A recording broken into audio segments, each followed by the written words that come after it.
jërëjëf ñu dellu si waat fii si Star TV Sport Bantaba tey nag si biir waxtaan bi dinañ am waxtaan bu yaatu si wàllu tàggat yaram fii si biir lii dama kër ji jamono bu nga xam ne nag yëg nañ ne Gambia national team bi amoon nañ test match bu nga xam ne defoon nañ ko foofu si biir lii di Morocco 11 day camp la woon foofu si biir lii di ama Morocco nekkoon lu nga xam ne gis nañ lu nga xam ne ndaw yi def nañ ko foofu si biir lii di ama Morocco waaye nag lu ñoo gën a waxtaanee first topic bu ñoo ñëwee tey mooy ama Serekunda West nag boo leen déggee mu nekk nañ fii si biir tundu KMC ñoom nag ñoo def seen ama balloting bi pour parel li di ama nawetaan bi jamono bi ñoom def nañ seen balloting already dinañ waxtaan ak kii di ama Ceebu seen PRO bi fii si biir li di kër gi bu ñu fa bàyyee ko nag dinañ am suñ player mooy ama Gayra Diouf yaakaar nañ ñëpp xam nañ ko play na si junior catégorie national ama team bi benn tey moom mi di Gayra Diouf di play football am tuddee highest level mooy foofu si biir Europe nekk na ndaw lu nga xam ne tey dinañ waxtaan ak moom xool jaar-jaar yi kii di Gayra Diouf ndi képp ku xam ne Gayra xam nañ fu mu jaar na si Fortune Hawks Football Club almost tuuti rek mu play leen si ligue bi gis nañ lu mu def foofu sa Serekunda West si zonage bi si ligue bi ak ñii di Unicorns nekk na ndaw lu nga xam ne tey dinañ waxtaan ak moom fii si biir li di kër gi suñu bàyyee ko foofu nag dinañu xool Gambia versus ñii di ama Guinée Conakry Gambia versus ñii di Morocco bu ñu bàyyee ko foofu dinañ xool ligue bi jeex na Brikama ñooy champions yi ñoom ñoo ko win final day lañ ko winee foofu sa Independence Stadium win ñi di gaaf naam na sax ñi di Real de Banjul win nañ seen diggante ak ñi di Marimo waaye nag mënutoon a tax ñi di Real win di ama ligue bi fu ñoo jeexale rek mooy GPU Media Tournament bu nga xam ne moo war a xew fii si biir réew mi Star TV door nañ seen training bi dinañ si gën a waxtaan ak kii di Campo ak kii di Bacha fii si biir lii di ama studio bi lu ñu njëkk a def rek mooy dinañ bàyyi ama West PRO bi kii di ama Ceebu mu nuyu ñu nga xam ne jamono bi rek ñoo ko stand di Star TV ama Sport Bantaba di ñëw every Saturday from 11 to 12 ñu koy far di repeat 9 o'clock ba 10 si guddi Ceebu ñu bàyyi la nga nuyu ñu nga xam ne jamono ñoo la seetaan si Star TV. jërëjëf Mbaye asalaamaaleykum mbokk yi nga xam ne ñu ngi cuun lii di Star TV leen wax ne ñu ngi leen di nuyu te di leen xamal ne ñëw nañ fi rek pour leeral ak joxe lépp li nga xam ne rek mu ngi ruusee fële ca Serekunda West Mbaye loolu moo doon tànkay tey. jërëjëf Bacha dinañ ko bàyyi mu nuyu Bacha ñu dellusiwaat si beneen programme. waaw kay na comme ni nga ko Mbaye comme ni nga ko waxee noonu rek di delluwaat di nuyu suñu seetaatkat yi si biti ak suñu technicien si nga xam ne ñoo nekk di jël ko énergie bu baax a baax and is good ne invite nga PRO su ñu nga dafa ñëw daal nawetaan programme bi door na fu nekk. waaw jërëjëf thank you very much Bacha thank you very much Ceebu lu ñu njëkk a def rek mooy dinañ xool lu nga xam ne rek moo xewoon foofu sa Serekunda West Mini Stadium bi mooy def ngeen seen balloting bi gis nañ génn na waaye nag bëri woon na coow lu ndaw yu nga xam ne ñoom lañ jee gën a faral ñuy gën a ñëw si qualifier round si jamono bi dafa mel ni 3/4 teams yëpp ñëwuñ pour mun a play li ci qualifier round bi nag nekkul ñaaka moo tax ndaw yi mënuñoo ñëw waaye ndoo yi gis nañ ne woon communication bi jotuñ ko woon si proper time bi loolu waraloon ñoom ñu late te nag dafa am clubs yu nga xam ne 32 teams ngeen soxloon pour 32 team ngeen soxloon pour qualification bi waaye gis nañ ne am ngeen lu ëpp loolu waaye foo ngeen taxawoon rek mooy 32 ngeen am jamono bi loo ñu mën a gaaral si balloting bi ak lana waraloon ñu gis team yu nga xam ne ñoom ñoo de gën a mën a play si nawetaan bi di time around play wuñ. Mbaye jërëjëf loolu dinaa sawar tontu ci li xew rek mooy ñun as a committee biñ gisee ne ñu ngi jublu ci li nga xam ne mooy nawetaan dañ defoon communication boo xam ne dañ ko bindoon seen ko ci all media houses su ko defee ñoo jàllale li nga xam ne ni mooy xibaar bi wane ne ibbi nañ suñ qualify round payment so bi loolu xappu ne dañ gis ne rek ne comme ki def nañ loolu foog naa def nañ li ñu war léegi nag fi ñu ko beesoon mooy first come first serve so bi ñu defee loolu banque bi nga xam ne ni fa lañ wax ne fa la ñoo fayee dafa am ki nga xam ne nii moom lañ fa teg mu toogal ñu fa di liggéey si banque bi tudda Modou Jammeh ak téléphone ndombaam yëpp mu ngi ci communication bi so loolu lañ waxoon ndaw bu nga xam ne ni ñëw nga pour register sa team demal si Modou Jammeh boobu noonu soo demee si moom dina la wax ndax lan ngaa def moom moo ñu doon register ñun register wuñ kenn banque bi ñoo ñu register team si team bi nga xam ne nii jaar nga fi nga waroon a jaar rek register nañ leen te receipts yooyu noonu moom la ñu isil baak si paak bi bi mu amee 32 teams si la ñu Modou Jammeh bii nii call wan ñu ne 32 teams si ngeen ma waxoon pour ma register leen loolu am naa ko fu mu nekk ñu ne ko kon nag léegi kuloosal léegi nag biñ ñëwee loolu lañ jël rek liggéey ci ñun def suñ ballot. waaw lana war a yeneen ndaw yi fay te 32 already am na waaye gis another teams ñu fay si banque bi waaw di jégalu ñooñu rek di leen wax ne affaire si noonu nii la demee ba pare ñun always dañ dee bëgg a stick to suñu word li xew rek mooy they do not follow the protocols yi nga xam ne moom lañ joxe woon ñoom follow wuñ yëpp because dañ ne soo demee si banque bi laajteel kii di Modou Jammeh mbaa téléphone number am ñu ngi ko defoon si communication bi yëpp den su fekkee ne call nga ko bi te jaar nga si moom dina la wax li nga xam ne ni moom nga war a def pour nga bokk si qualify round waaye su fekkee ne jaaruloo foofu rek moo isi woon gàllankoor si yeneen ñi nga xam ne nii unfortunately duñ mun a play qualifying round Serekunda West. waaw ñu gis tamit rek clubs yu bëri wane ne since bu nawetaan dooree xamuñ benn zone Serekunda West lañ xam ñu ñëwoon di ñaax comité bi pour rek ñu mun na bàyyi seen registration dem waaye ñu gis rek foo leen taxaw foofu ngeen taxaw ne 32 teams mooy am ndaw yooyu duñ mun a play Serekunda West at bi noonu leen jàng ndax foog la woon tamit waroon ngeen a mun a yokk clubs teams yi to 40 si boppam pour clubs yu nga xam ne they are so loyal to Serekunda West ñu mun a play lana waraloon comité bi jël verdict bi ne 32 yi ñooy dem. waaw li happen rek mooy comme ki ñoom wane nañ ne doomi Serekunda West leen loolu nangul nañ ko waaye li xew rek mooy su fekkee ne tamit yaa ngi liggéey ci lu mel ni comité always da nga war a nekk ki nga xam ne nii sa wax ak sa kaddu da nga koo diggal saa su nekk soo li xew rek mooy comme ki ñoom wane nañ loolu ñu ngi leen di ñaan du seen teams yooyu rek a fa nekk waaye óor na ma ne team bu fa ñëw mun loo register am na beneen team bi nga xam ne nii mu ngi sa gox ñu ngi leen a ñaan buñ génn a dem fenn nañ dem ci club yi nga xam ni already ñoom qualify nañ pour play Serekunda West ñu ñëw comme ki doomi Serekunda West lañ ñu play leen benn su ko defee next year ñu jaar fi ñu war a jaar rek pour bokkal seen boppa waaye hence ne ñu ngee kaas ne doomi Serekunda West leen till now ñun duñ leen génnee ñu ngi leen di wax ne nañ jooyin yeneen club si pour ñu jëf liggéeyal li nga xam ne mooy Serekunda West ndi zonals yaa ngee ñëw te bëgg nañ win di zonals coming zonals insha allah te ñoom ñoo ñu ko mun a may waaw ñu gis nag jamono bi def ngeen lii di balloting bi te game si dina door waaye nag ñu jéegoo ne da ngeen am jafe-jafe mooy play fiil ndi xam nañ ne Serekunda West ñu ngi koo jagaraat because ñax bi nu meloon rafetutoon waaye gis nañ ne liggéey baa ngi gën a process jamono bi foo leen toll ndax am ngeen venue bi because Kotu Kuware la ñu waxoon fa ngeen war a play ndax jamono bi am ngeen Kotu Kuware pour war a mën a play seen games yi propre. waaw Mbaye jërëjëf loolu lu am solo la ndig venue mënuloo play football te amuloo venue au ground bi ko play so biñ demee ba gis ne Kotu moo fi sës ñoom it ñu nekk ñoo xam ne nii xam nañ ne ñoom it dee under Serekunda West so biñ fa demee binda leen wan leen ne ñuñ leen am jafe-jafe ground fi mu nekk nii te yéen lañ si yéen lañ am yaakaar ne seen fiil bi war nañ koo mën a use pour suñ qualify round si yàlla def na nag biñ leen bindee ñoom it ñu tontu ñu te tontu bi tam nekk loo xam ne nii njëriñ yi Serekunda West yëpp la ndi positif woon na benn yenn xere yu ndaw lañ ci am mooy ne ñoom it am na compétition boo xam ne nii right now ñu ngi ko host dama na sax so compétition boobu wan nañ ñu ne ñoom it there are number of times in the weekend dinañ bëgg a amal seen games yooyu ñu wan leen ne loolu du nekk problème ñu nit ñu tam ñu order find another alternative parks yoo xam ne nii xëy na ñu ngi within Serekunda especially Francis School tamit ñu ngi wax ak ñoom pour make sure ne indi event ne Kotu am na game si fa daw yu utee ñun suñu yos su ko defee ñu sif bon nañ make sure ne team bi nga xam ne nii dina la affect 48 hours before nga kick off sa game dinañ la notify ne ground sangam nga play waaw. all right bente ñu xool jamono bi 5000 mooy seen registration bi askan bi ñu bëri di ñaawlu dafa bëri ndek xaalis bi da ngeen ko dee misuse doo leen ko dee delloo si ground si because gis nañ ground yi West bi nu mel gis nañ ama premier femme bi nu mel gis nañ pavilion si baaxut wan nañ ne 6000 boobu soo leen ko jëlee at the end of the day ndaw bi dañoo ñëw play dem rek ngeen jël xaalis bi def ko seen poche jamono bi foo leen mun a lan ngeen mun a leeral askan bi pour kuy déglu xam fan la xaalis boo dem because 32 teams by 5000 is a lot of money ci bu waaw Mbaye dëgg la 32 teams lañu register plus teams yi nga xam ne ñoo relegate toon last year lépp dafa nekk 36 teams all together 36 teams by 5000 calculate leen ko then 32 games mooy li nga xam ne ni mooy complete the whole qualifying round 32 games referees yi rek am nañ confirmation ne game bu nekk is $1,200 for the security setup ñoom xamanguñ ñaata la ñoo charge per head waaye ba pare ñaata ñooy ñëw to cover per game loolu tamit xamaguñ ko waaye su fekkoon ne ñun yëpp óor nañu comme ni ñu bu referee si óoree ñun duñ mayin joxe li nga xam ne ni mooy budget bi nga xam ne ni mooy foot the whole of the qualifying round meaning ne su fekkee ne yi nag maa toppa ku calculate 32 games by $1,200 di nga xam ñaata $160,000 exactly so dafa miin pour qualify round 32 teams yi kese loolu mu ngi laa wan ne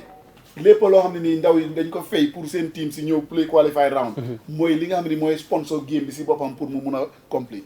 so dafa nduróo ne paak bi comité bi amuñ ci dara te buñ dee wax sa comité pour ma leeral lépp lu ndaw yi dugal du comité baa ko moom ñoom ñoo ko moom ndig si paak bi lañ koo delloo te paak bi ñoom seen paak la moo tax ba this year soo bàyyee xel pléwuñ Serekunda West because gis nañ ne over the years dëgga rafetluñu woon li faa xew moo tax tamit ñu goma di si yéene nañ play feneen qualify round waaye nawetaan propre bi bugga nañ ndaw yi play si field boo xam ne nii they very comfortable. all right jërëjëf kii di Ameth Ceebo yaakaar naa leer na Bacha am nga tuuti rek loo see ca waxal because yow it yaa ngi si committee boobu si biir di Banjul xale yi nag di ñaawlu koppar yu gën a am doole yi mooy $5,000 yi ay $6,000 yi ne committee yi dañ ko dee misuse waaye gis nañ nag PRO lu mu fi gaaral yaakaar naa ne nit su si gisee bu baax a baax dina xam ne xaalis bi ñu ngi koy jaar through the right channels. waaw Mbaye li PR bi wax moom dégg la maa ngi ko welcome si programme bi si boppam because moom yàgg nañu daje programme si boppam peut-être que moo tax before li sax ñu doon waxtaan mën na ko comité dafa métti ok mën na ko foog nga naxante gars yi léegi waaye is good tamit ngay join comité bi pour mun a xam lu bari lu si nekk ay ñam moom fii ndoy toll nii moom foofu la toll woon waaye léegi mu ngeen doon am di expérience ne affaire si du lay nekk affaire yi xaalis bi soo ko toppee lu bari rek community sports bi du dem moo ko nawee sànni wane community sports bi du dem because xaalis bi nga ne jëluñu comité bi dara comité daf di utile ñoo ñan sa si boppam pour mu dem comme ñoom East ak West coow boobu moo fa de ëppa waaye soo xoolee xaalis bi gars yi day am dañ ko war a delluwaat si ground bi and West maa ngi la wax léegi ne la ndox mooy problème am te gars yi fu ne ma demee ba gis ne gars yi gas nañ comme booxoo la yooyu noonu ba stade di foog mu delluwaat fa parce que soo xoolee ñi fa nekkoon tam samp nañ fa ñaari side pavilion loolu yëpp xaalis la so nit ñi ñoo war a bàyyi affaire yi xaalis bi ko xaalis yow su $5,000 nga fay soo àggee ba si cappaandaw li $5,000 da nga ko doon jotaat because I understand ne ñoom they have gate tickets donc day mën a jotaat sa $5,000 ba am leneen loo si teg ba pare soo wii na ko ñaata nga dee am na ñoom mos a ñëw te tim si duñ mën a wax loolu tim si duñ wax loolu soo tim si ñoom benn boor bi la ngay defee bàyyi beneen boor bi mooy dafa seer waaw ba pare nit sooy wax da ngaa wax di good thing ak di bad thing and di bad thing yow mun loo all time nga jël di bad thing di ko wax ba pare nga bàyyi di good thing den yow kon yow fiyaawuloo waaye li ma ñaan sa gars yi daal mooy daal dañ ginaa di leeral comme stakeholders yi mooy teams finance yi naka la fii ak fii ak lañ def xaalis bi nii ak nii moom la ngeen mel ni Banjul de bu ngeen attracé ngeen romb non mun nañu mel ni Banjul si xam game Banjul dañ koy génne report ngeen am waaw weekly report ngeen ne lii la am li lañ ko defee ni lañ ko defee su ko teams yi duñ koy xam every time it may na hit na dina wàcce tempo bi wàcce affaire sa na ko drop right Ceebo waaw dinaa am sax li ma njënca si waxam boobu ne ñun this year ñu ngi programme ne xëj na balaa nawetaan bi sax li nga xam ne ni mooy foot di whole bill pour nawetaan bi bëgg nañoo génne budget boobu noonu pour wane rek ne lépp li nga xam ne ni ndaw yi ñu ngi ko dugal si xaalis fii la moo dugal lii lañ cee njëriñoo lii la ci paak bi am lii la lifin soo dafa niroo ne rek paak si lu ñu dee gën a sonal mooy ñi nga xam ne ñooy gën a wax ci affaire yi football développement ñoo ñi nga xam ne nii suñ ñëwee si paak si duñ nangoo fay ticket pour lifin te xamuñ ne ticket bu ñoo fay nanu mooy développe paak si li team si di register instead of munut leen a fuutal seen football bi sax instead ñun liñ jotoon a denca dañ ko dee génne di ko dolli si li nga xam ne ni moom la ñoo fay référence ak li nga xam ne ni every logistique pour make sure ne game daw na foofu loolu lañ koo fayee kon ñi nga xam ne ñoo nekk si dëkk bi di wax di ñëw si parc si di seetaante bañ a fay ticket yéenay problème du comité membre yi du football si bon yéen ñi nga xam ne doo leen dee fay ticket yéenay problème yi parc si jërëjëf Ceebo sa mujjatee kaddu waaw li maa war rek ne comme ki ñëpp xam nañ ne qualify round si dina door Tuesday on the 18th of this month incha allah Kotu Kuare di wax ne rek nañ ñëpp génn a seetaan si waaye tam nañ ànda dal ak tey te xam ne football foog am ku win am ku ñaaka ku win na célébrer ci anam bi nga xam ne nii du disturb ki nga xam ne moo ñaaka waaye ki ñaaka tamit na am góom bu toolu ne tey dafa ñëwoon ut si yàlla may ko mu am góom boobu ñibi tryyaat next time di wax ne ngay jërëjëfal Star TV Star FM you understand ci matuwaay yi nga xam ne nii gis nañ ne yéen a ngi dimbalee Gambian sports pour mu jëm ci kanam du football rek waaye gis nañ ne fépp fu ndaw yi nekk yéen Star TV yéen Star FM yéen a ngi fa soo di leen jërëjëfal especially yow Mbaye Camara amuñ dara luñ laa lu dul jërëjëf ak képp staff and management yi staff Star FM Star TV ñu ngi leen di wax jërëjëf ndi gis nañ liggéey bi gis nga wax dafa toog jooy ñu ne ko looy jooy mu ne dañ ma wax te jotuma mu toogaat jooy ñu ne ko looy jooy mu ne suma time pour ñu wax ma dafa jot te waxuñ ma mu toogaat jooy ñetteeli yoon bi ñu ne ko looy jooyaat mu ne dañ xaar bi ma passé ñu doon may wax kon yéen dañ leen di gàcce ngalaama seen liggéey bu rafet pour ngeen mun koo continuer te ñeneen ñu si nekkul tam mun a émuler si yéen soo sport bi gën a mun a dem si kanam ndig su nit di jëf te gisuñ ko amul benn njëriñ ci yow yéenay leeral kon lii dafa am solo Mbay jërëjëf Thiebo jërëjëf thank you very much kontaan bu baax a baax si Thiebo si ñëwam fii mooy PRO bi foofu sa Serekunda West Mini Stadium bi di waajal nag lii di nawetaan bi qualification bi dina door on the 18 foofu sa Kodu Kuwale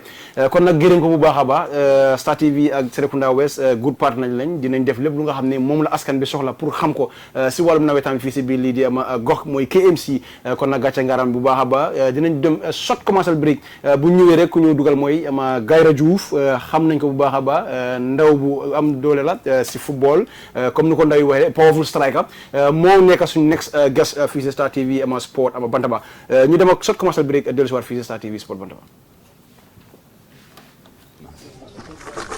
benn waaw good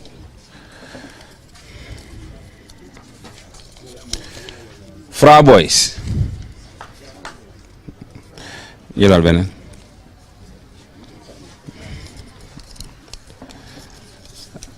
Fra Boys versus Lusane FC first match number 1 jëlal beneen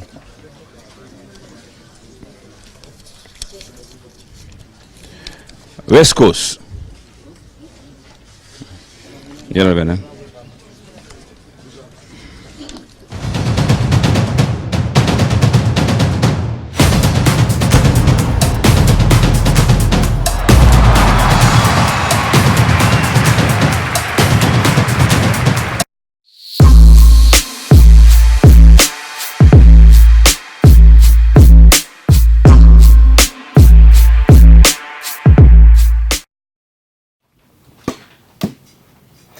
alright jërëjëf ñu dellu si waat fii si Star TV ama sport Bantaba comme ni ñu ko waxoon rek tey dinañ am gan bu rëy si football mooy Gayra Diouf képp ku ko xam nag xam na ko si football xam ne ndaw bu am yar si lu moo def la mooy football jamono bi ndaw gi nag jógee ko foofu sa Ibo Town màggee tamit foofu sa Ibo Town jamono bi nag ñu gis ko si football nekk ndaw lu nga xam ne bu moo ñëw foofu sa Serekunda West Mini Stadium di ànd ak ñii di ama Unicorns ñu bëri bàyyi ko xel bu baax a baax xam ne in the future Gayra dina nekk star gis nañ nag ne si short période bu mu start rek gis nañ fu nga xam ne foofu la toll si football tey kon nag dinañ si kontaan bu baax a baax ndig Unicorns la woon from Unicorns mu dugga si ama division bi Hawks soxloon ko lool waaye nag mu ngi woon foofu sa Fortune nag gisoon ne ndaw li nekkoon ndaw bu nga xam ne kuñ soxla la kuñ bugga la pour mu dimbale leen ñu achieve lu nga xam ne moom lañ bugg a achieve ak kii di Gayra Diouf waaye all of a sudden ñaari teams si yëpp mënuñu woon a bénéficier moom far nag mu génn a dem foofu si biir lii dema Israël foofu nag la jógee ko pénétrer tamit si yeneen clubs si foofu si biir lii dema Europe tey nag moo nekk ndaw lu nga xam ne dinañ waxtaan ak moom fii si Star TV ama sport Bantaba lu ñu njëkk a def rek mooy dinañ bàyyi kii di Gayra Diouf mu nuyu jamono bi si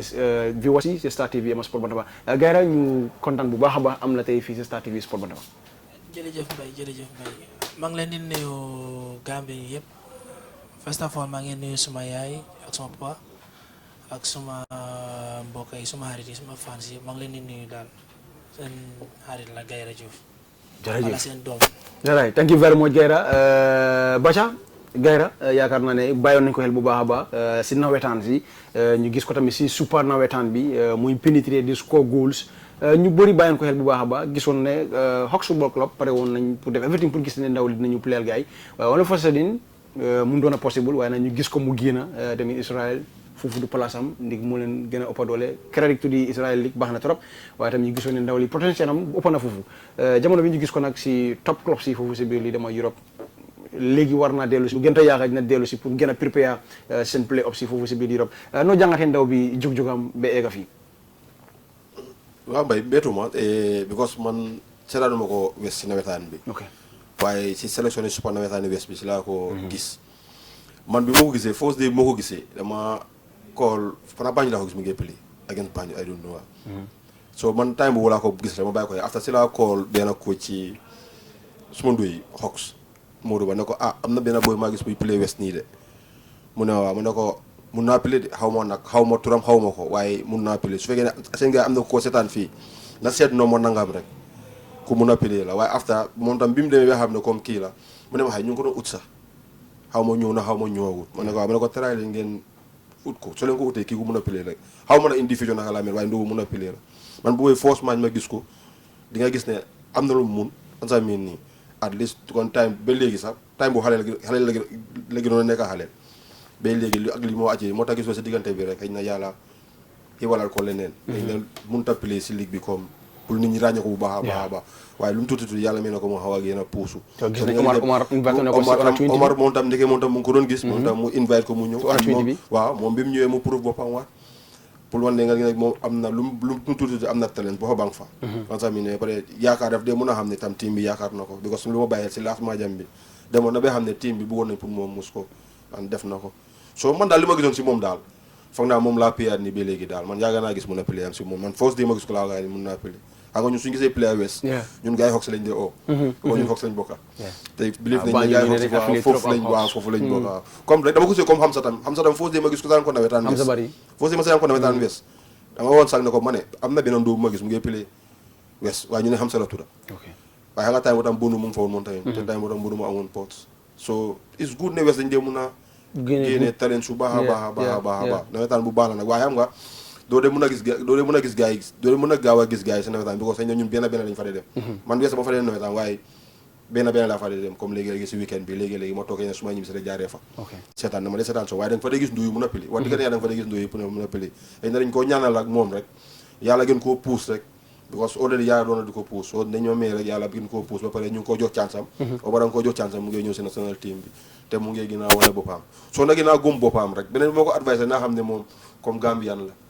ak nu mu mun di mel suñ ko invité si national team pour mu ñëw national jote rek nañu boobu yëpp yàlla dina ko si dimbali alright thank you very much Gaira dinañ waxtaan ak yow nag tamit dinañ te bàyyi tamit rek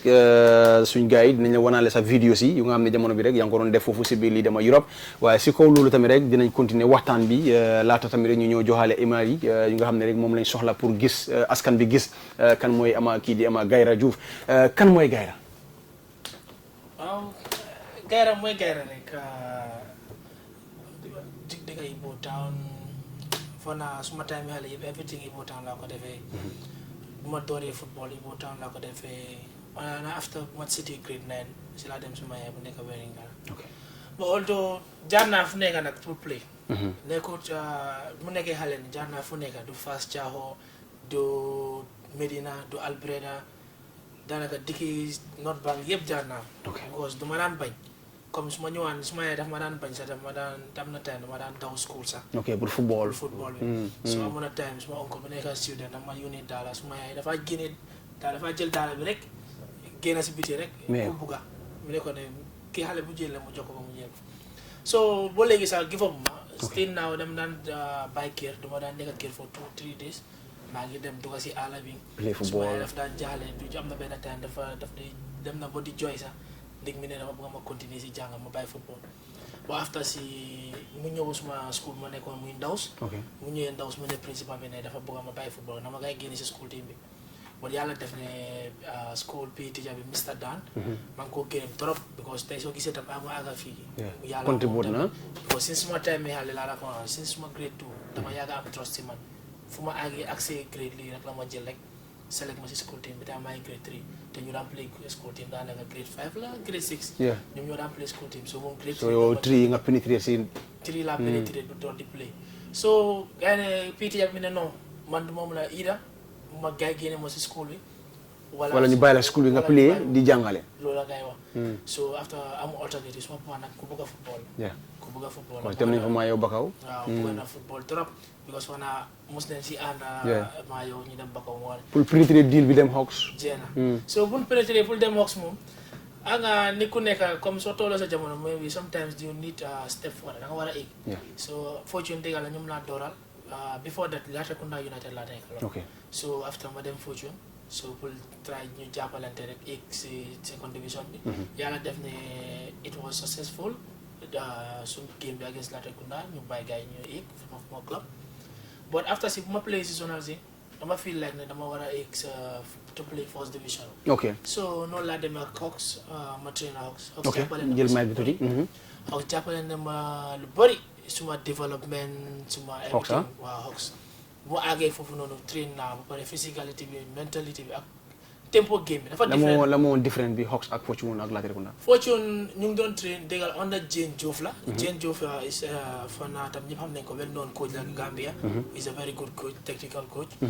waaye moom lu mu jàngal na ma what football is third division is different from football is first division. ok doo Gambia ne level level benn la waaye doo ko lee xam ba nga dugga si système bi. man bu ma demee bu ma doon play Fortune dama daan mun a play ak gars yi du ma la am problème waaye bu ma demee Hawks di door di train rek tempo bi dafa doon. ok dama daan toog rek dama dee mun a play nii sax balaa may break fekk nit agsi na suma kaw so man noonu laa demee boo xam ne man ne dëgg-dëgg maa ngi jógee naa si xale yi maa ngi door a dugg si mag yi so si la góorgóor foofu laa tigee suma strength bi ma ne daal bamale waaye yàlla def naa boobu nekk si squad bi pour play against Bombara but di mbiri transfer issue yi problème so ñu delay ma waat back ma toog so maa ngi doon toog di train always with Fortune waaye yàlla def nekk ne agent maa ma doon seetaan si agent bi doon naa di ma seetaan seen si journals bi against Ben biir Banjul biir Banjul foofu naa moom nga la baax gisee ah boobu laa doon wax so he was very impressed muy Ismaila Diagne Escalas so léegi mu bëggoon a confirm so daf daa ñëw every suba Kanifing Hawks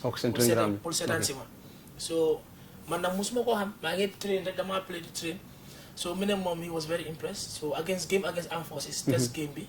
si la impressed mu ooma si la oo Baye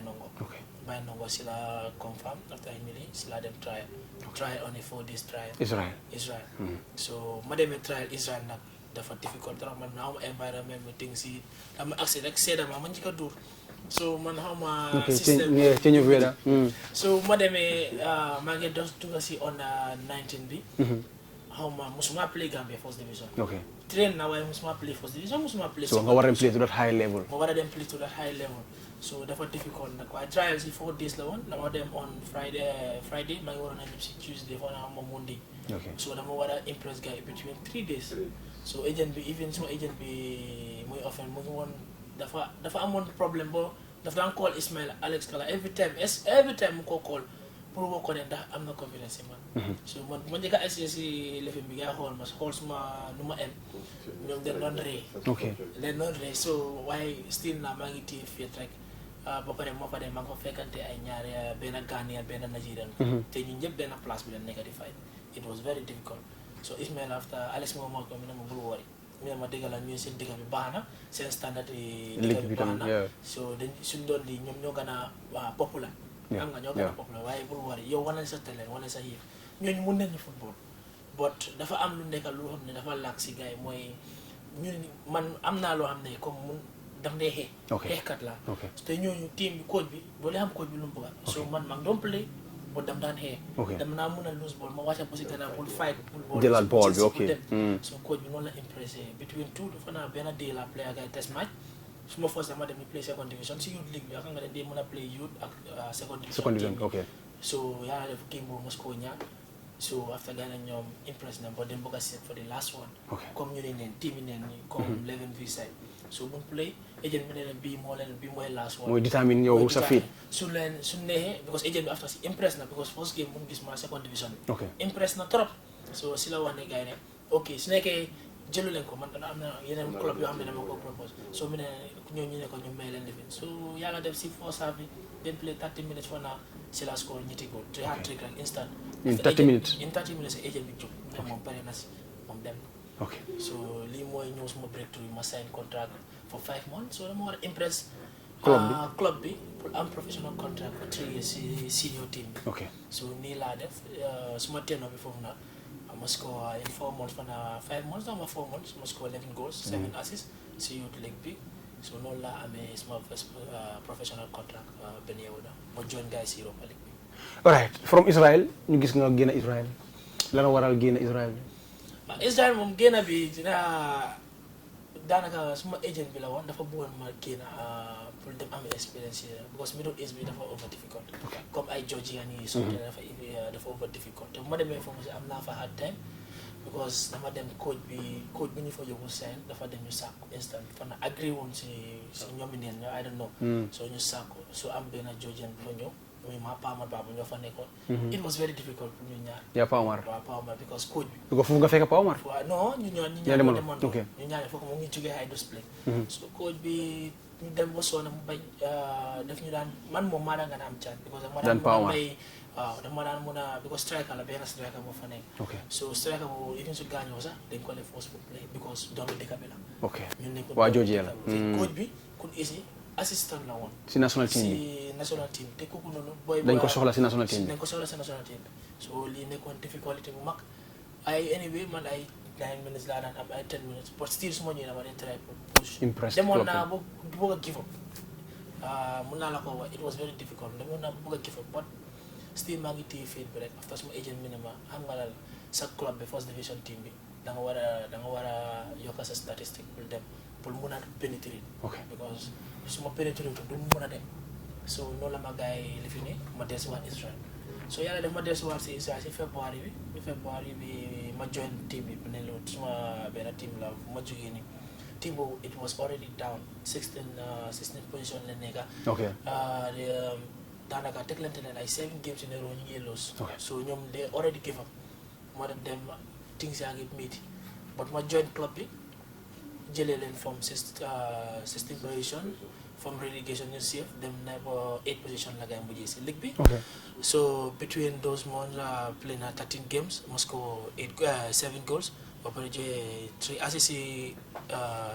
team boobu noonu team boobu finally save na relegation. team boobu balaa ma fa doon ñëw it was only like 8 point different between moom ak keneen ku nekk si kawam. so after si dafa ñëw ba bàyyi ne like 4 or 5 places ba ma dajee suma former club bu ma nekkoon so ma score leen bu mu laa gën a kontaan nag si goal si la because club bu last year. pour wan leen ne man lii laa moom. last year dem ma def lu ma naari so aw ma woon dara lu ma mënoon a fay gars mooy score ma celebrate so loolu laa def waaye club bi they were very happy team bi safe na. sant yàlla léegi. te yow yaa play bigger role. waaw like a bigger role ci team bi. alright ñu xool nag sa first time bu ñu la ooyee si national team bi nu mu meloon ak yow first time ñu ooyee si national team ne la kaay playal sa réew. kontaan na trop boobu moom kontaan na trop especially bu ma gars yi ne ma ñëw waaw. I think it was Morocco ah. waaw ñu naan Morocco la woon. mooy first lifin bi. but bu ma ñëwee Omar Cissé tamit ëppoon na ma jox na ma test games. fa naa ñu play ñu nag. su suma académie bi Superstars. fa naa ak ñan Real de Banjul. da try na fa naa games yooyu yëpp laa score tamit parfois mu boole ma si squad am bi so noonu laa play ba against Morocco fa naa first game bi play la ko second bi nga play. second game bi laa play. first game maa ngi woon si kaw so second game bi laa ñëw ma play ak Morocco yàlla def ma nekk di ma decide game bi mujjee mu nekk 1-0 but it was very impressive because kontaan na trop nga dafa over ne tam nga sol sa country jersey nga represent sa country dafa over ne so I was very happy Moscow yi goal tam mu nekk suma first debut ma am suma first goal pour suma under 23 side bi I was very happy ba pare give thanks to Omar Cissé moom bu ma oo because mënoon naa ñaaka oo wala ñaaka ma jox chance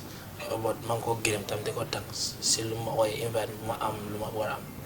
What next for Gaira? Lan ngay xoolaat pour da nga pare pour penetrate national team bi right now ndax da nga des still now time bi des na pour nga ñëw si senior national team. For man every time I'm ready. Pour senior national team every time senior junior category fu mu ma oo rek maa ngi ready always maa ngi stand by amoo si benn ragal because for naa dem ba play to Europa level.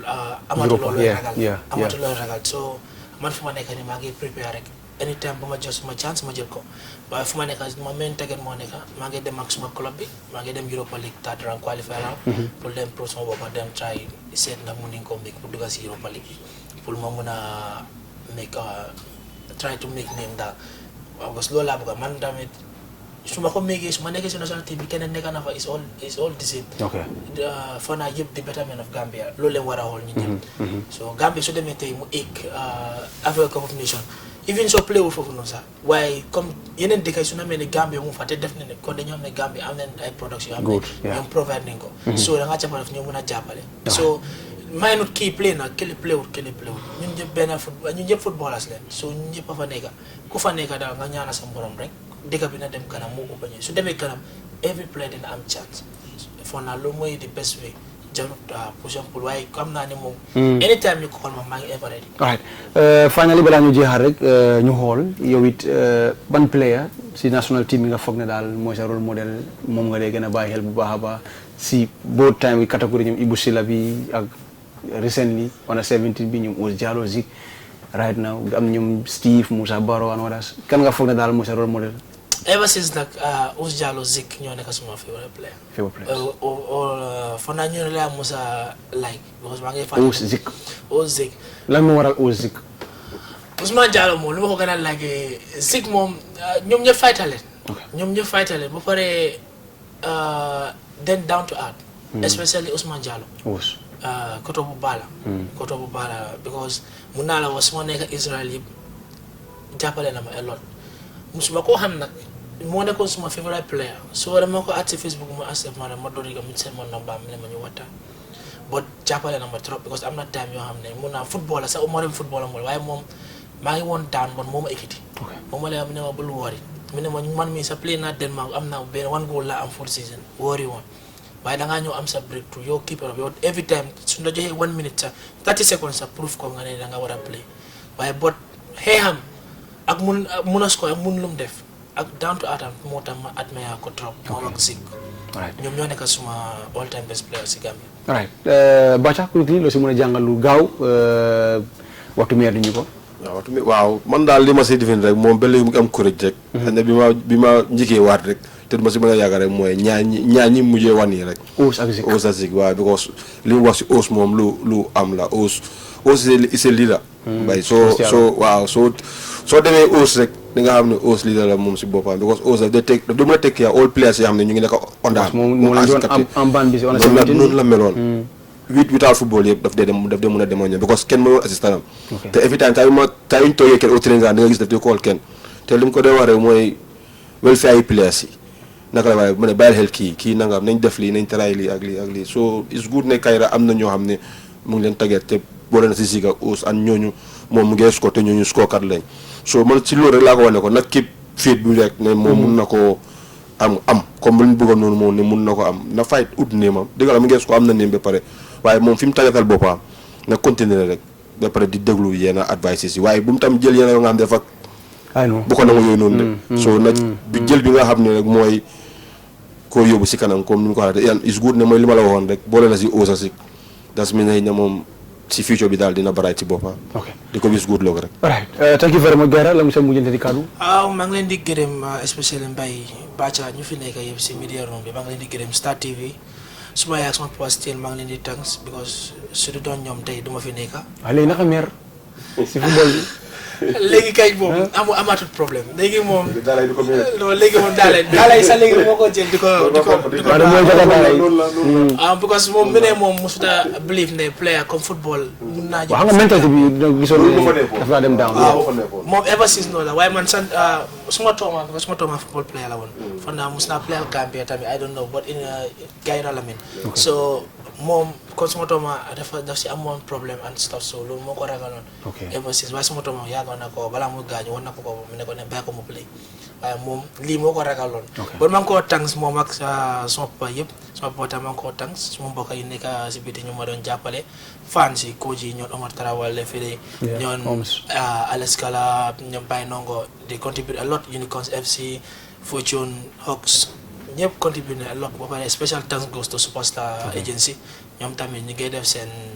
góorgóorlu xam nga ñu ngi génne fii Gambian players yi from unknown leagues wala from fu mu play wu fa nowhere ñu leen di génne so maa ngi leen di wax special thanks goes to them tamit xam nga di leen ñaanal tamit things yi gonna work because the more players they take out the more successful Gambia will be because player bu génn rek dafa mel ni comme Gambia yokku na. so loolu la ñu ñaan yàlla daal things yi work waaye maa ngi leen di ñaan fans yi and everything ba pare maa ngi leen di wax ne tamit it's not enough you will see more of me inshallah su neexee yàlla même kattan bi dinaa ko wane inshallah di leen wax special thanks te ñëpp jërëjëf thank you very much kooku nekkoon kii di Gaira Diouf ñu contact bu baax a baax si ñëwam fii si biir Star TV Sport Bantaba pour rek waxtaan ak askani Gambia fu mu tollu jamono bi ñu gis ko good luck nag dañ play Europa qualification foofu sa am clubam bi kon nag ñu gërëm ko bu baax a baax wis ko good luck kon nag ñu dugal beneen sot commencé bi rek ñu ñëw nag Gambia versus ñi di Morocco Gambia versus ñi di Guinée Conakry la ngay xooli fii si biir lii di Star TV am Sport Bantaba dinañ am kii di Ibrahima Kampo Diatta mu xoolal ñu ñaari international games friend yi nga xam ne ab defoon nañ ko foofu si biir di Morocco kon nag ñu dugal sot commencé bi rek dellusiwaat fii si Star TV Sport Bantaba.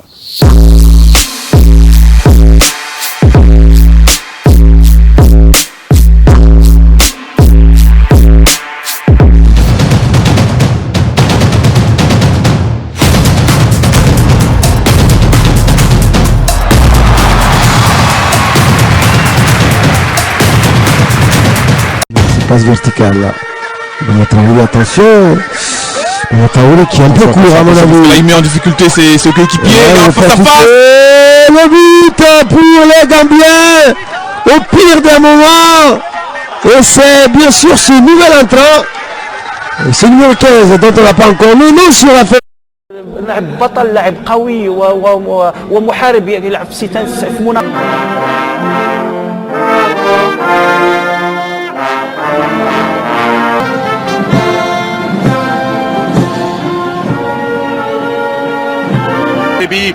ومنذ فترة المنتخب دخل في معسكر بمركز المعمورة بالعصر العربية كما ذكرت في المشاركة 17 للمنتخب المغربي وفي مجموعة بويانغ رقم 24. غامبيا لن تكون حاضرة في كأس الأمم الإفريقية. المنتخب الذي وجد هو لاعب صعب جدا الإبقاء عليه في دكة البدلاء واحد من اللاعبين الممتازين جدا في الشق طبعا عدم المجازفة باللاعبين. ترك الموقف في آخر جولات الدوري التركي. كريم الأحمدي يلعب الكرة في وسط الميدان مباشرة ناحية طابيغو 3. أعتقد بأن إيرفي رونار يفضل أكثر 4-2-3 المزراوي لسفيان بوفيل. سفيان محاولة المرور عنده لاعبين والكرة لكن الدور كبير قام بزياش بينما الرأسية بعد ذلك للمهدي. كرة في وسط الميدان الحكم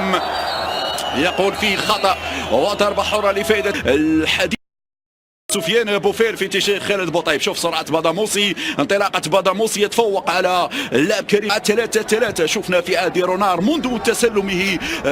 نعم تدريب المنتخب المغربي. لاعب المغربي كان لزام عليه أن يفوز باللقب الإفريقي في العديد من المحطات. اليمنى هذه العرضية خاصة في هذه الفترة الصيفية. خطأ على مستوى التمرير. انطلاقة هناك من الجهة اليسرى خطيرة الهدف الأول. بالتالي الكرة تمشي مباشرة لبارو بتسديدة هنا لم يترك يتمكن من افتتاح باب التهديف لفائدة المنتخب الغامبي. نعم هذه موت. jërëjëf ñu dellu si waat fii si Star TV ama Sport Bantaba jamono bu nga xam ne dinañ xool yi Gambia 11-day training camp bu nga xam ne am nañ ko foofu si biir lii di ama Morocco mu nekk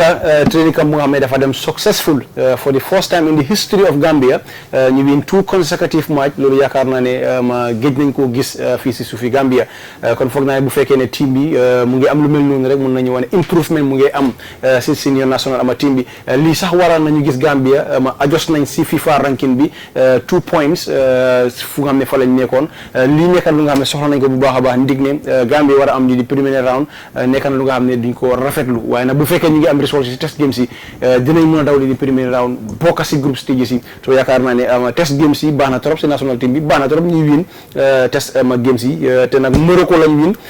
win tamit ñi di Guinée Conakry mooy si di national ñaari réew yoo xam ne di play lii Africa Cup of Nations foofu si biir lii dama Egypte la Gambia win benn tey rek Gambia seen case bi mu ngi pending foofu si biir lii di FIFA ndig démb la verdict bi waroon a génn ndax Gambia dinañ play Africa Cup of Nations ndax duñ play Africa Cup of Nations démb la verdict bi waroon a génn bu fekkee nag Gambia dinañ qualify pour play Africa Cup of Nations Algeria dinañ ko drop out Algeria du play lii Africa Cup of Nations waaye am nañ yaakaar ne xëj na fii balaa mun de verdict bi dina génn dinañ xam ban stand la Gambia taxawlu ba loolu war na sax kii di Cole Thoms foofu si biir lii di Morocco am na cadre bu nga xam ne yónnee na ko li mu yónnee ndaw yi rek mooy gërëm na technical staff bi gërëm na players yi gërëm na Gambia Football Federation gërëm na ñëpp ñi nga xam ne mooy media bi gërëm ñëpp ñi nga xam ne ñu ngi support lii di Gambia national team bi ñaari cadre nag la woon lii di ndaw yi mooy players yi benn dinañ meet in September wala ñaar in 2 weeks time dinañ meet foofu si biir lii di Egypte boo déggee nag moo in 2 weeks time dinañ meet in Egypte mooy ne amaana dinañ qualify ci Africa Cup of Nations for the first time of history of Gambian football ndig ne CAF FIFA wane nañ ne recently gis nañ ko ci Twitter si Mamadou Ba wane na ne benn tey CAF FIFA ñu ngi topp process bi dina war na génn démba waaye nag gisuñ mu génn xamuñ lan moo tax démba final verdict bi génnut dinañ waxtaanee loolu fii si Star TV Sport Bantaba ñu bàyyi kii di Kampu mu nuyu mu nga xam ne moom lañ gën a far di def ak lii di programme bi fii si Star TV Sport Bantaba. jërëjëf Mbaye good morning to wonderful viewers ñi am ne right now ñu ñëw seetaan Star TV di welcome them to welcome tamit suma collègue bi suma coach suma good friend Bacha waaw. alright jërëjëf Kampo si la ñu njëkki ñu xool national team bi 11 day camp bu nga xam ne am nañ ko foofu si biir li de Morocco ñu gis Gambia nag place yi test game against ñii di Guinea Conakry mooy Sidi national place yi against ñii di Morocco win Morocco ñu xool Morocco di calibre of players yi am nañ ko gis nañ leen si UEFA Champions ama League bi Ajax gis nañ tamit seen players yi Celta Vigo one of the best in Spain ñu nekk ñi nga xam ne indi woon pour am na test game against ñii di Gambia pour paral game bi foofu si biir lii dama Égypte ñu gis nag ne Gambia dóor Guinea Conakry first game 1-0 dóor ñi di am Morocco 1-0 Gambia di score si first half goal si team si mënuñoo respond. waaw loolu c'est very good improvement la because xoolee test game dafa baax trop because ñu lii leen laakoon those days because soo gisee ngay organise test match foofu nga dee mën a am sa right place yi ak jam place yi ñoo fit sa système bi gis nañ ne Gambia du ndee nga am test game waaye seen bii dafa over baax. dafa boost comme yaa ngi ko wéy bi dafa boost seen ranking bi dafa gën a tasa ngay àgg foo xam ne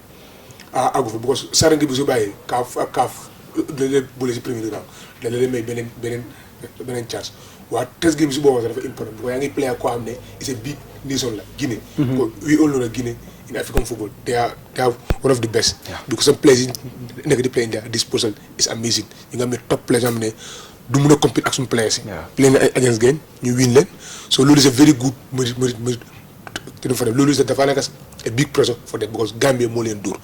koo xam ne qualified pour dem Africa Cup of Nations. so ñoom ñooy gën a nekk si pressure than di Gambia have nothing to lose Gambia have to prove themselves so the same thing to Morocco tamit Morocco they have been termed as one of the best team to win the Africa Cup of Nations alongside with Egypt ak Sénégal so ñu dem foofu inside Marrakech play suñu tactique win leen am suñu chance la def ko fa forcé zéro gars yi mujjee lose game bi still now da war dem back to drawing board gars yi seet ne la moo wentoon because fa toll lii mun naa dal gars yi tamit si tournament bi because a team like gars yi am ne prepare wut pour Africa Cup léegi qualify wut so mu ñëw dóor la so the same team mun naa happen so ñoom foofu tamit dañoo land mistake comme li leen gars yi ma dóoree beneen team si bu leen play because gars yi mu ngi woon gars yi ne nu gars yi play te daf leen expose so they will do everything pour rectifier seen mistake yooyu so it's a very good test game boo xam ne is good tanga jamal léegi yeneen diggante dañoo bëgg a am interest pour play ak Gambia because Gambia dóor na Morocco one not dóor na fii so dañoo waaw this Gambia we have to have them a test match pour mun a prepare them suñu boppa pour ko World Cup premier round mu ngi ñëw in September so it was a very good test game for the first time ñu taba Gambia win back to back test game mos naa am na waaw long time la loolu pour moo ko defoon bu mu dóoree Équateur Guinée mu dóor Gabon loolu long time la waaw comme photon bi nga dóor top teams Gabon nekkul top team ni African football so nga dóor top team am already qualified to AFCON mooy ñu naka sax mooy Morocco loolu c'est very big plus te loolu dafa gën a is a high hope si players so ñu ngi ko wis xam nga living good luck for his other games yu ñëw ko World Cup premier round baa ngay ñëw ñu ngi ko wane congratulations for the spirit of fair play but still now kon ma ko def rek afa des still now test game yi win na so nag push up bi mooy ne dañu qualifier loo te di World Cup group stage premier round it's very important loolu musu fa àgga so fa àggee for the first time dafa nekk history so moom foofu la boo ko sontane dafa baax media ngay criticiser pour code bi mun a yokka liggéeyam mu mun laa proof wrong loolu moo tax media waaye su ñëpp di wane baax na du wóote dafa dem ne mu lose mu ne no pro di ko press waaye kii fi su wiinee sax trial di ko pousse rek ba mun a àgga fa la moo àgga daal ba team bi nag def na di lu ngay def na is a history everybody should be proud of it because win 2 test game is amazing la jëg naa am in a week waaw in a week te win koo xam ne mu ngi taat in Africa yaa ngi win koo xam ne mu ngi 60 in the world Morocco ñu ngi indi top 23 in the world nga win leen tamit so it's a very good achievement for Gambia. All right, thank you very much Bacha ñu xool nag test game si mooy 11 day training camp bi foofu si biir Morocco Morocco nag bu ñu bàyyi xel bu baax ba Bacha dinañ xam ne ñoom Afrique Coast la Morocco Namibia South Africa ñoo bokk groupe si Africa Combination in groupe D waroon a am test match against Gambia nekkul match bi nga xam ne duñ ko fulal ndi ko xoolee réew mu mel ni Afrique Coast ak ñi di South Africa ak Namibia top footballing team la si African calendar bi Gambia nag am leen dóor leen foofu si biir li Algeria bi di calibre of players yi nga xam ne Bacha am nañ ko seen national ama team bi ñu gis Ajax seen ñaari vital players yi ñoom ñoo nekkoon Morocco ñoo win Real Madrid ñoo win ñi di Juventus waaye mënuñ ko na penetrate against Gambia. waa Mbaye foog ñu congratulate team bi rek ak Tom si boppam ak all ESCO members yëpp si boppam because it's good ne am nañ test match si it's good ne gars jox nañ coach bi chance bi pour mu play ñaari test match am yëpp ñaari test match am yëpp soo ko bàyyi xel di ko yi gën a xarañ ci Afrique si lañ bokka comme waaw I know because dama last ni Lamine Diallo gaañu waaw ñu second game mi E-boy ñu congrats bu baax a baax for the first time 21 years Atlanta win cup moo ko win loo gars yi against Inter Milan moom it mu doon a fekkee si second game against ñi di Morocco waaw loolu laa wax ni because first match bi sax boo ko saaree soo xoolee Ndoya ëppoon comme mag yi ñoo mag ñoo fa ëppoon because ñu yàgg nañu play si team bi moo tax ma ne la last time ne coach bi si boppam mu ngi build up team bi bu baax a baax dafa des rek ñun Gambian si ñun noiskat yi nan nañ ko may chance boobu noonu and dama fay tax war nañ ko mën a may chance boobu noonu because suma commune bi si last page bi lu ñu def sax mooy war na mën a amaat ñeneen tout test matches yoo xam ne waaw yu am doole yoo xam ne dina ko dimbale mu seet waaw ba pare mu am benn test match si tout match test matches yoo war a am benn test match boo xam ne dafa war a play comme young players yi nga incoming young players yi nga xam ne ñoom ñooy ñëw pour ñu seet na dinañ mën a replace comme ñeneen ñi because some players bi to be replace di national team bi fi mu nekk nii am na yeneen players yoo xam ne pour ñu replace leen because jox nañ leen chance because fii ba next 2-3 years ñooñu duñ playati so ñi nga leen war a replace fana it's time pour ñu start di leen jox chance ñi biir waaw di ñëw si ko it's good ne booy na si xale yi bay comme yaa ngi wax i bay boobu noonu ñu otam ñoo ñëpp ay ndoo yoo xam ne lañ am nañ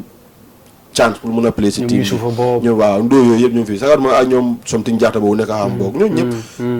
team bi dina demi dafa des rek ñeneen ñoo pour ñu ñëw rek mooy li ma wax moo tax ma ne la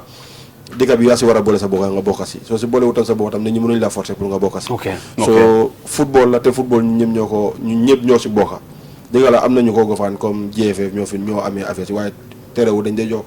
coach bi chance am juya mu dem and di technical director moom tam àndoon na si sam John donc bokkoon na si team yi ñu demaale woon noonu si boppam so lan la li mun a win against 2 games la mun a jox Gambian football mooy lu ñu yokkaat nañu tout si ranking bi yóbbu na two steps si kaw dina ubbi beneen yaa ngi win Morocco beneen yaa ngi win Guinée Conakry ay na it may ne su fekkee ne li jiitu woon na Sénégal sax bi foog am kaam sax it may ne Sénégal nañu boole seen test match si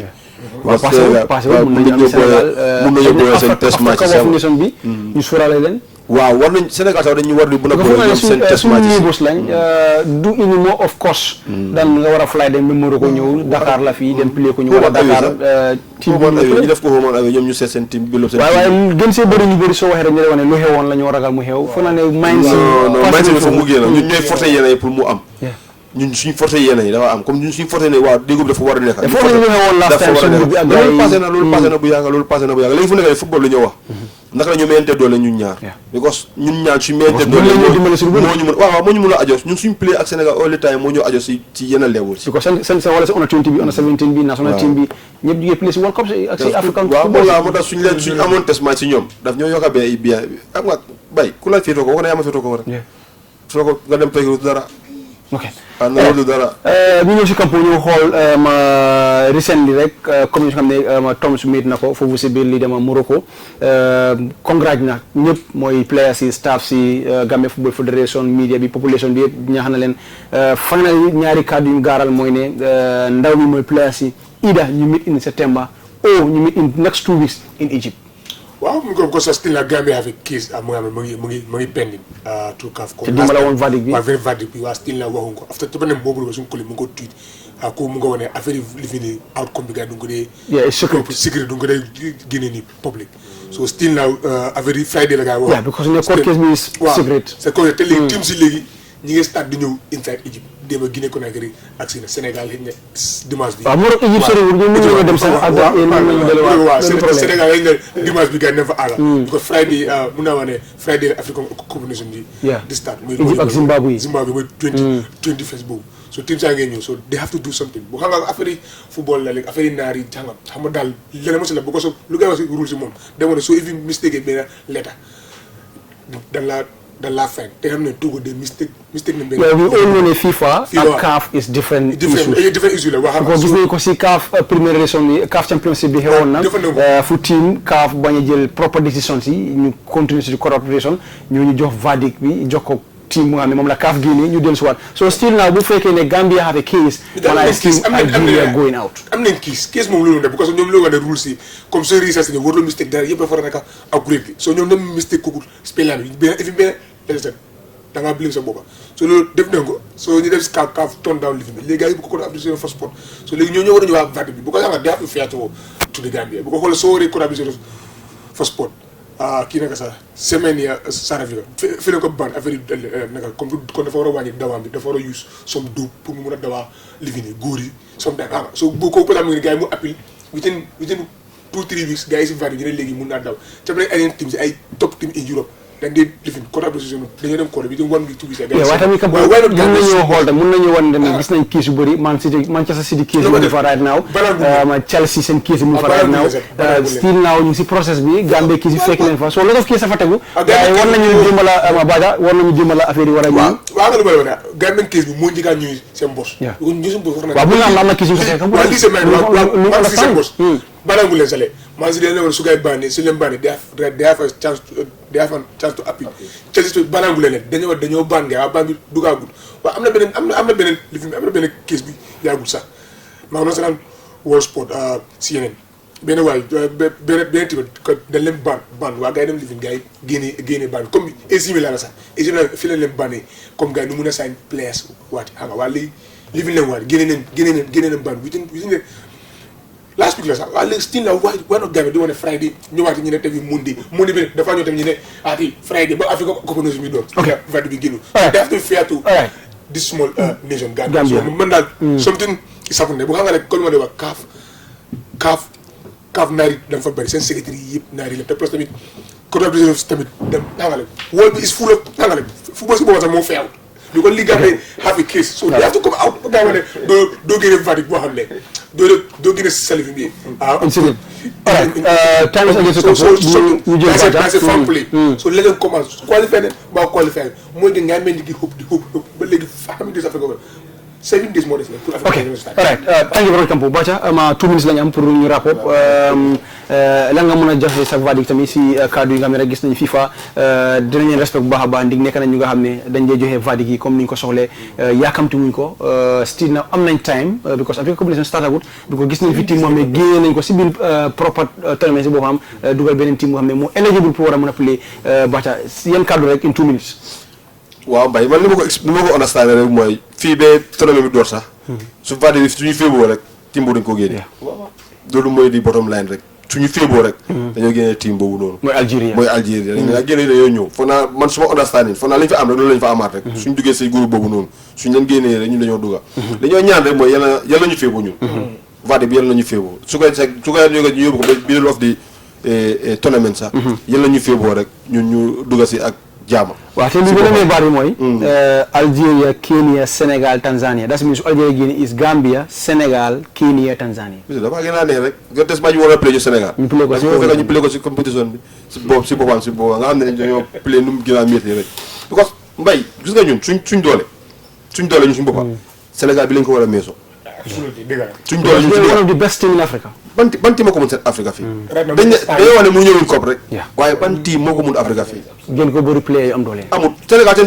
seen 23 players yi gars yi Sénégal ñi teg suñ nekkoon Sénégal si boppam mun nañu wax ne léegi ñi ñëw kenn du play dañu ne waay paam te su gars yi indi waxee ñeneen da nga fa ne ñoo daa ñuy play soo ñun suñ doole la tax ñu ko meso seen te ñii ñu ngi fi